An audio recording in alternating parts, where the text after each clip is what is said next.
ఎడమ చేతను శివుని విల్లును ఎత్తిన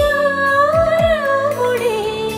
ఎత్తగలడా సీత జడను తాళి కట్టే వేళలో రామ చక్కని సీతకి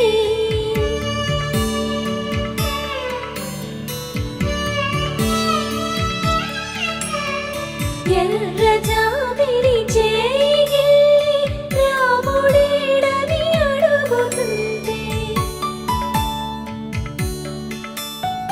చూడలేదని పెదవి చెప్పే చెప్పలేమని కనులు చెప్పే నల్ల పూసై